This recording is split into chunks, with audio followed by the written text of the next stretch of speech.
If I asked you to picture yourself as a child, what's the first image that comes to mind? Maybe it's a snapshot of you playing in the backyard, your hair messy from the wind. Maybe it's you clutching a favorite toy, or sitting at a dining table, or curling up in bed. There's something tender about imagining that younger version of you, isn't there? That little one who laughed so freely, who dreamed without limits, who maybe hurt deeply, but didn't yet have the words for it.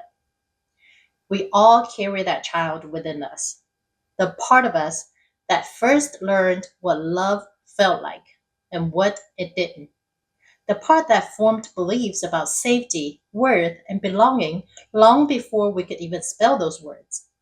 For many of us, that child went through moments of loneliness, moments of feeling misunderstood, moments of believing they had to be more or less of something to be loved.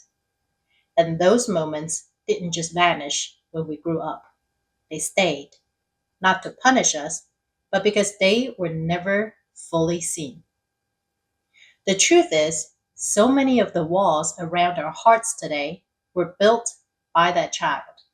The patterns we can't quite shake, the fear of rejection, the constant people pleasing, the tendency to shut down when things get hard. Those aren't flaws, they're adaptations. They were that little one's way of saying, I need to protect myself. I need to feel safe somehow. And you know what? They did a good job. They got you here. You survived. And now, as an adult, those same walls are keeping out the very love and freedom you long for. And the only way to gently dismantle them is not through shame or force, but through compassion. Through turning toward that child and saying, I see you. I'm here now. You don't have to carry this alone anymore. When I first did this practice years ago, I was shocked by how much emotion surfaced. I thought I had already done so much work on myself. I thought I had outgrown those old wounds, that they wouldn't bother me anymore. But as soon as I pictured myself at 8 years old, looking out the window of my dorm at boarding school as my mom was leaving, something in me cracked open. I remembered calling out to her, desperately wanting to beg her to stay. But when she stopped and looked back, no words came out. All I did was wait, as if I just wanted to say goodbye. And in that moment, my heart shattered. Tears I didn't know I was holding poured out, and I realized I had spent years chasing love from everyone else, including my own parents, but I had never stopped to give it to the one person who needed most, that child within me. That's what today is about, meeting your younger self, not to dig up the past for the sake of pain, but to offer what they've been longing for all along: acknowledgement, understanding, unconditional love. Because here's the truth: you cannot unlock your heart while ignoring the parts of you that first learn to close it. So, how do we begin? First, by remembering that this is not about judgment. You are not here to criticize who you were or the things you did to cope. You're here to listen, to hold space, to extend the same tenderness you would give a child crying in the dark. Because that's what inner child work really is: reparenting ourselves with the love and safety we didn't always get. I want you to know something before we go into the practice. There is no right way to do this. If emotions come up, let them. If you feel numb, that's okay too. Your only job is to show up with an open heart and a willingness to connect.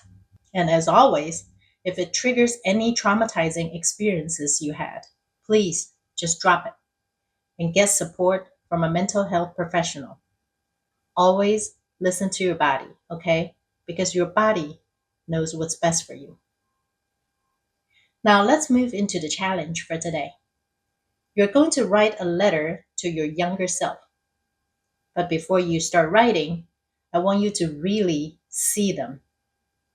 Close your eyes for a moment if it feels safe. Picture yourself at an age when life felt confusing or hard. It could be 5 years old, 10 years old, 15 years old. Trust whatever image comes up first. Notice what they're wearing. Notice the look on their face.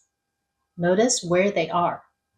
And then take a deep breath and say quietly to them in your mind, I'm here. I see you. When you're ready, open your eyes and write. Your letter doesn't have to be long or poetic. It just needs to be honest. Here's a simple way to guide yourself. Start by greeting them.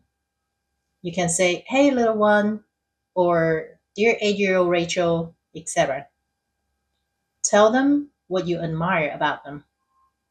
Maybe their creativity, their resilience, their kindness, or their curiosity. Acknowledge what they went through. You might write, I know you felt alone and scared when mom and dad argued. Or, I know you were scared that you weren't enough. Anything that comes up for you is fine because it's exactly where your inner child needs to hear. Then, offer reassurance. Let them know they are safe now, that you're here, that they never have to go through it alone again. End the letter with love. Tell them what you wish someone had told you back then. Something like, you are so loved, just as you are. Or, I'm not going anywhere. I'm right here for you. Take your time with this. Let the words flow without censoring yourself. If tears come, let them.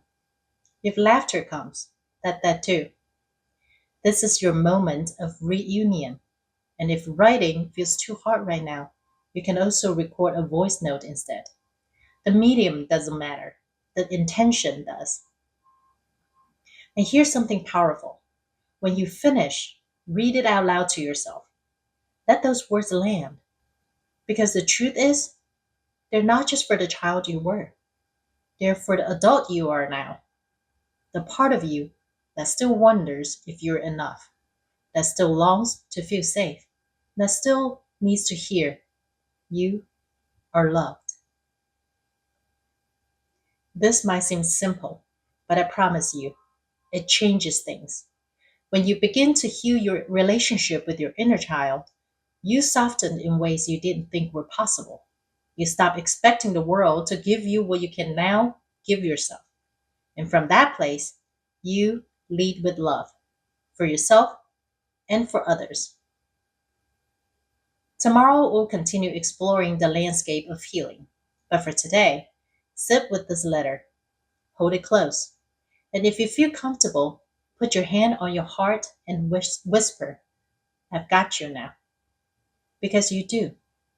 And that changes everything.